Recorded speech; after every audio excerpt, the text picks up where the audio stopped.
안녕하세요. 주린이의 그림 일기 엉클 케빈입니다.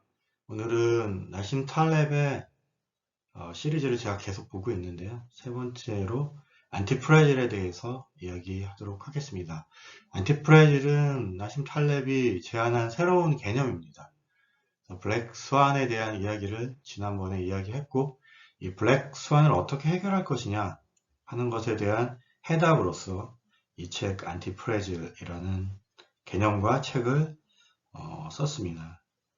그래서 변동성, 무작위성에 대해서 우리가 가지고 있는 비선형 복잡계에서는 블랙스완이 언제 일어날지에 대한 것이 예측 가능하지 않다라는 것이고, 그렇다고 하면 우리가 어떻게 이 블랙스완에 대해서 대응을 해야 될 것이냐에 대한 해답으로 안티프레질이라는 개념으로 해결책을, 해독제를 설명하고 있습니다. 간단히 이 내용들을 전체적으로 살펴보도록 하겠습니다.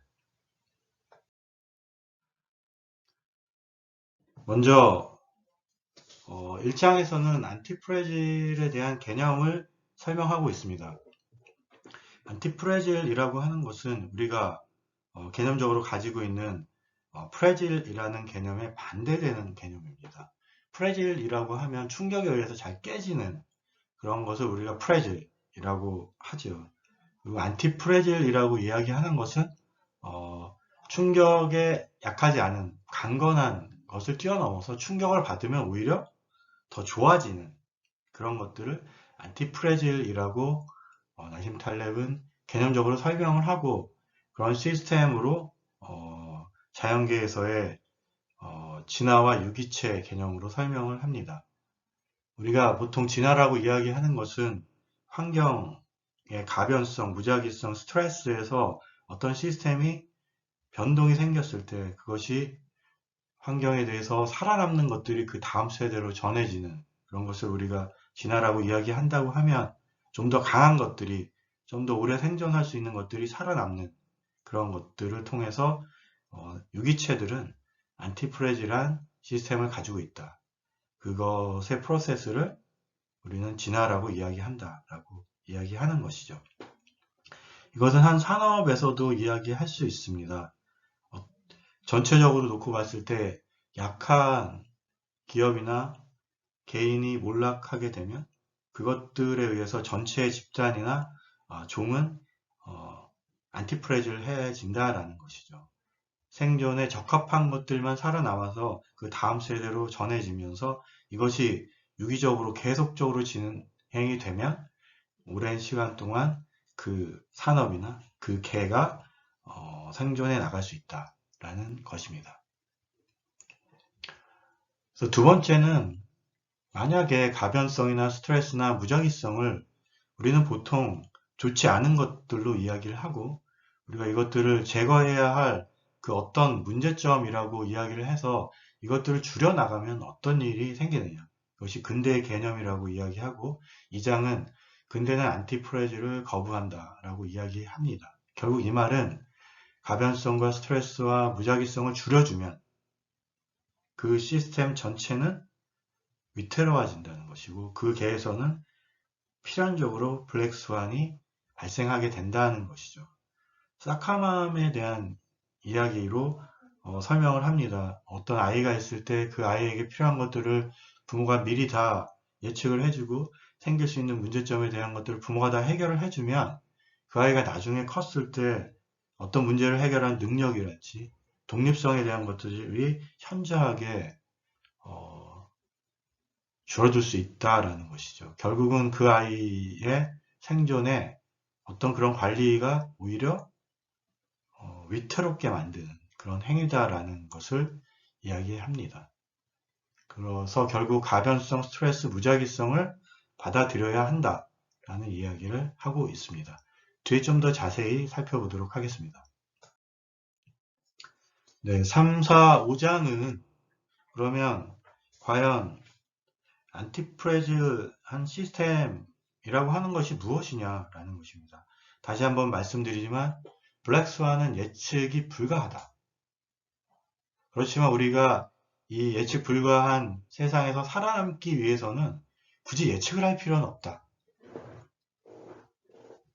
그 말은 무슨 말이냐면 우리가 블랙스완이 어떤 시스템에서 언제 일어날지는 모르지만 우리가 가지고 있는 시스템이 블랙스완에 취약할 것이냐 그렇지 않을 것이냐에 대한 것을 우리가 판단할 수 있다. 그러면 그런 취약한 구조를 우리가 프레질이라고 하고 거기에 강한 구조를 안티 프레질이라고 하면 우리가 가지고 있는 시스템이 프레질하냐 안티 프레질하냐 하는 것들을 우리가 평가를 하면 거기에서 프레질한 방향으로 우리의 시스템을 만들어 나가면 우리가 블랙스완에서 벗어날 수 있다라는 것입니다. 그래서 안티프레질한 속성에 대해서 저자는 옵션의 개념으로 설명을 하고 있습니다. 옵션이란 특정한 시기에 우리가 특정한 가격으로 어떤 권리를 가질 수 있는 그런 것을 우리가 옵션이라고 하죠. 예를 들어서 우리가 그 옵션을 샀을 때 그 옵션이 우리가 원하는 조건을 만족하지 않았을 때는 그냥 옵션 가격을 저희가 그냥 포기하면 됩니다. 그럼 옵션을 샀던 그 손실만 우리가 갖게 되지만 예를 들어서 가격이 굉장히 많이 오르게 되는 경우에는 옵션을 행사해서 그 이익을 우리가 가질 수 있죠. 이 말은 손실은 제한되지만 이익은 무제한하게 만들 수 있는 그런 구조다. 그래서 그것이 바로 안티 프레질이다 라고 이야기하고 있습니다. 그래서 다시 정의를 하면 무작위성이나 변동이나 스트레스에 의해서 이익이 제한되고 손실이 무한대인 그런 시스템은 오목한 시스템이라고 이야기하고 프레질하다라고 이야기합니다. 반대로 무작위성, 변동, 스트레스에 의해서 손실은 제한되고 이익이 무제한이 될 수 있는 그런 시스템은 볼록한 시스템이라고 이야기하고 이 시스템을 안티프레질한 시스템이라고 이야기합니다. 결국은 스트레스 테스트나 변동성에 대한 테스트나 이런 것들을 통해서 이것이 어떤 비대칭성을 가지느냐, 오목한 시스템이냐, 볼록한 시스템이냐, 수학적으로 이 내용을 살펴보게 되면 우리가 가지고 있는 시스템이 안티프레질하냐, 프레질하냐 하는 것들을 밝혀낼 수 있고 그것들을 프레질한 항목들을 제거하면서 안티프레질하게 만들 수 있다라는 것입니다. 재정적으로는 바벨 전략을 제안합니다. 그 전에 블랙 스완에서도 이야기했지만 우리 재산의 프레질한 부분들을 안티프레질하게 만들기 위해서는 가장 안전한 곳에 우리 재산의 대부분을 가지고 가야 된다라는 것이죠. 이거는 네거티브한 블랙 스완을 최소화하는 방법으로 90%는 안전한 재산에 갖다 놓자. 그리고 10%를 안티프레질한 곳에 갖다 놓자. 그것은 변동성에 의해서 이익이 리스크는 크지만 변동성에 대해서 이익이 극단적으로 커질 수 있는 곳에 한 10% 정도를 투자를 하면 최악의 경우에 90%는 안전하게 보존을 할 수 있고 운이 좋으면 10%에서 굉장히 큰 이익을 얻어서 전체 포트폴리오에서 충분한 이익을 얻을 수 있는 그런 전략이다 라고 바벨 전략을 재정 전략에서 추천을 했었습니다. 네, 그러면 프레질을 어떻게 제거하느냐에 대한 이야기를 하겠습니다. 앞에서도 이야기했지만 스트레스나 무작위성이나 변동성에 시스템을 노출해야 하고 그 경우에 프레질해서 손실을 봐야 되는 부분들을 줄여나가는 방법이다 라고 이야기했습니다. 그래서 건강에 대한 이야기를 했는데 과연 우리가 가장 바람직하다라고 생각을 하는 규칙적인 생활, 식사를 일정하게 하고 잠을 일정한 시간에 자고 규칙적인 생활을 하고 운동도 규칙적으로 일정하게 하고 하루 몇 시간 어느 정도 강도로 하는 것이 과연 우리의 생존을 위해서 우리 몸을 안티프레질하게 만드는 것이냐. 근데 심한 스트레스나 심한 변동성이 우리 몸에 왔을 때 과연 그것이 우리 몸을 안티프레질하게 보존하는 방법이냐 라는 것에 대한 의문을 제기를 했고요. 오히려 적절한 스트레스와 무작위성과 변동성을 주는 것이 좋지 않냐. 식사도 간헐적 단식처럼 다소 불규칙하게 식사를 하고 많이 먹을 때도 있고 적게 먹을 때도 있고 운동도 거의 안 할 때도 있고 아주 격렬한 운동을 하는 경우 이 모든 경우를 다 견딜 수 있게 몸이 받을 수 있는 스트레스와 몸이 겪는 그런 스트레스의 레인지를 넓혀 놓는 것이 궁극적으로 우리 건강에 좋은 것이 아니냐 이런 이야기가 있었습니다. 이 부분은 좀 사람마다 좀 다른 생각들이 있을 것 같습니다만 어쨌든 충분히 한번 생각을 해볼 만한 이야기인 것 같습니다. 삶이나 재정이나 건강에 있어서 과연 택시 드라이버나 자영업을 하는 사람처럼 그렇게 변동성이 큰 삶이 불안정성하고 우리가 피해야 되는 거라고 생각을 하지만 규칙적인 직장 생활을 하고 있는 사람이 하루아침에 직장에서 나오게 되는 경우에 그 삶의 적응성에 있어서 실제로 어떤 것이 좀 더 생존에 유리한 구조냐라는 것은 또 다르다는 것이죠. 그래서 그런 측면에서 그동안 생각했던 것과 좀 다른 많은 생각을 하게 하는 것 같습니다.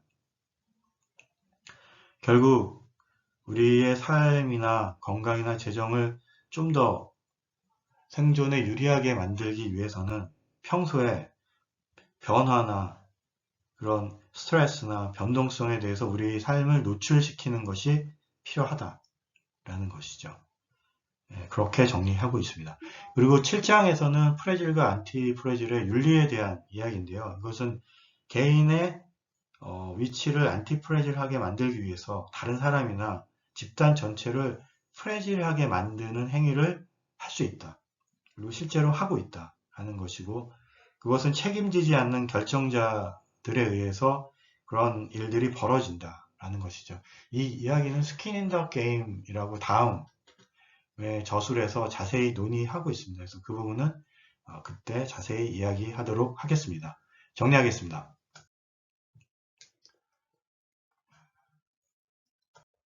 오늘은 안티프레질이라는 개념에 대해서 이야기했습니다. 어떤 시스템이 안티프레질하냐, 가변성, 무작위성, 스트레스를 견뎌내는 시스템이 안티프레질하다.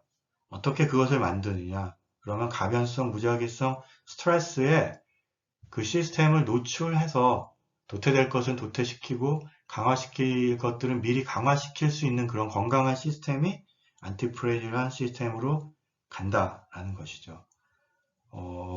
우리 시스템의 블랙스완이 언제 일어날지를 예측하는 것보다는 우리 시스템이 안티프레질하게 만들어 나가는 그런 행위가 중요하다. 우리 삶도 역시 그러하게 진행되어야 한다라는 것이 나심 탈렙이 제시한 블랙스완에 대한 솔루션입니다. 그것을 안티프레질에 자세히 정리하였습니다. 꼭 한번 읽어보시기를 권합니다. 끝까지 들어주셔서 감사합니다.